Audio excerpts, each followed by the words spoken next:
بسم الله الرحمن الرحیم. د دریم کال د هم سمستر د داخلي د مضمون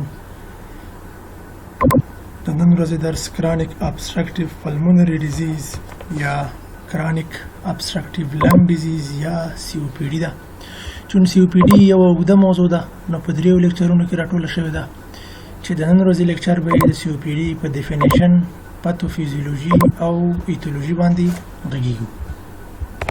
تعریف: سی او پی ډي د هوایي لارو مزمنه، بندشي، التهابي او پرمختلونکې ناروغي ده چې په ډیرو پیښو کې په هوایي لارو کې دغه التهاب، تخریب او بندش پرمختلونکې وي او ترڅنګ یې irreversible وي، معنا ده چې غیر رجعي وي. په ډیرو کمو پیښو کې کیدای شي چې رجعي وي خو partially reversible وي، complete reversible نه وي. سی او پی ډي نه یوازې ده چې د سږو په هوایي لارو کې د مزمن التهاب، بندش او تخریب سبب کیږي، د سږو نه بیرون هم اغیزې لري لکه د وزن کمیدل او سکلیټل مسل ډسفنکشن. په دې ناروغۍ کې د ناروغۍ اگزاسربیټ کېدل او تشدید کېدل او د نورو ضمیموي ناروغیو شتون یا د نورو کوموربیډ ناروغیو شتون لکه د زړه او د رګونو ناروغۍ، اوستوپوروزس، میتابولیک سندروم او ډیپریشن د ناروغۍ شدت لا نور پسې زیاتوي. یعنی نه یوازې ده چې په هوایي لارو کې تغیرات پیدا کوي، د هوایي لارو بندش پیدا کوي، التهاب پیدا کوي، د هوایي لارو څخه بیرون سیستمیک اغیزې لري، ترڅنګ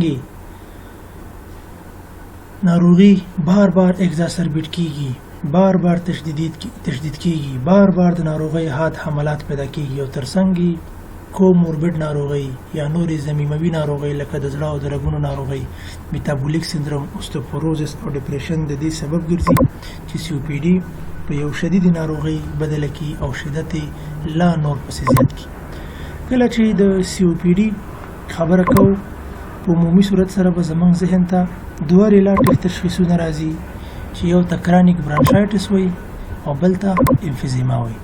یعنی سی او پی ډي مشتمل ده په کرانیک برانشایټس او امفیزیما باندې. د کرانیک برانشایټس تشخیص کلینیکی دی، په دې معنی که یو ناروغ ټوخی او بلغم ولري د 3 میاشتو لپاره او په 2 مسلسلو کلونو کې تکرار شي نو په کرانیک برانشایټس دلالت کوي چې دلته تشخیص او دغه اصطلاح دواړه کلینیکی ده. په داسې حال کې چې امفیزیما یو پاتولوژیک ټرم دی، پاتولوژیک اصطلاح ده، کلینیکی اصطلاح نه ده. او کله چې د امفیزیما تعریف کوو نو پاتولوژیک تعریف وکړو چې په امفیزیما کې هوایي لارې په اب نارمل شکل پراخه کیږي، په پرمننت شکل پراخه کیږي او تخریبیږي. د هوایي لارو غیر نورمال دایمي تخریب او توسطه امفیزیما وي. کلینیکلی د کرانیک برانشایټس او د امفیزیما بیلول سره ګران دي.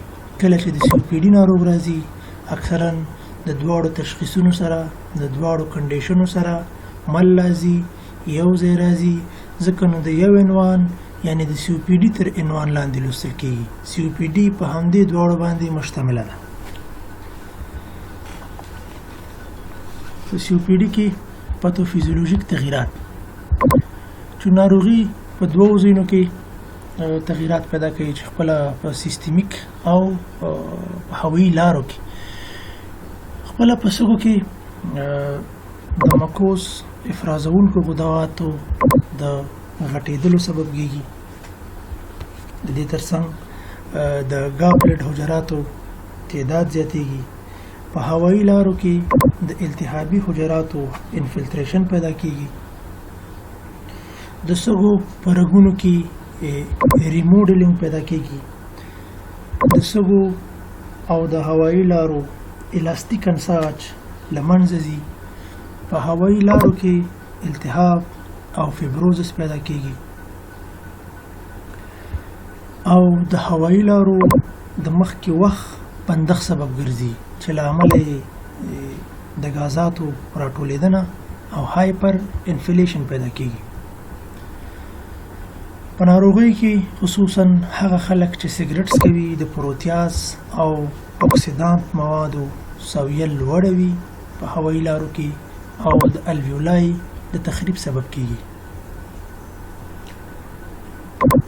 نه یوازې دا چې په هوایي لارو کې پاتوفیزیولوژیک تغییرات پیدا کیږي، ځینې سیستمیک اغیزې هم لري چې یو له هغې څخه د عضلاتو ضعیفي ده، سکلیټل مسل ډسفنکشن دی. د دې ترڅنګ التهابي بایومارکرونو سویه په وینه کې زیاته وي، په ګردو کې د اوبو او د مالګې اطراح یا اکسکریشن کم شوی وي او ناروغ ته محیطي پړسوب پیدا کیږي. د شحمو د استقلاب خرابوالي له وجې د ناروغ وزن کمیږي او په سی او پی ډي کې د اوسټوپوروزس پیښې زیاتې وي. ایتیولوژي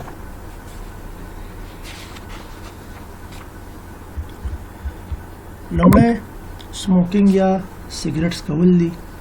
د ناروغۍ عام او مهم سبب سیګریټ څکول دي.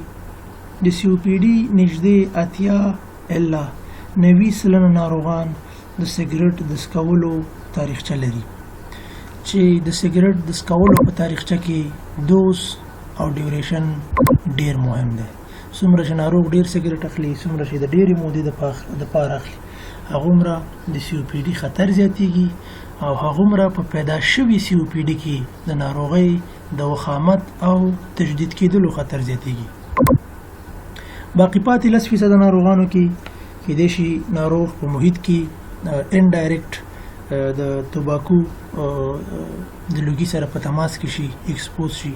همدارنګه اوکوپیشنل ډسټ د وظیفوي کوم ځای کې چې وظیفه ده هلته کېدای شي ډسټ او داسې مواد وي چې په هوایي لارو باندې خراب تاثیر ولري او د هوایي لارو د تخریب او التهاب سبب شي. انډور او آوټډور ایر پولوشن.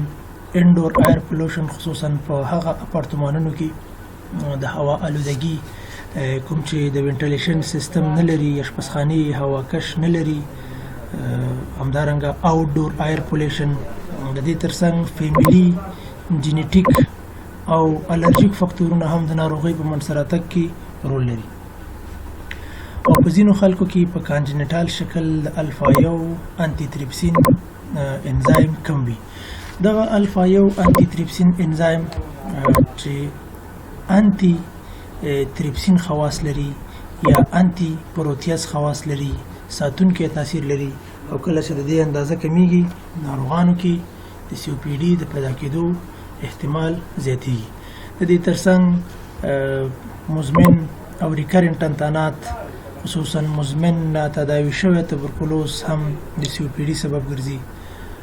ځینې نور د ماشوموالي د وخت ریکرنټ د سینې انتانات هم کېدلی شي چې په کهولت کې د سی او پی ډي سبب شي.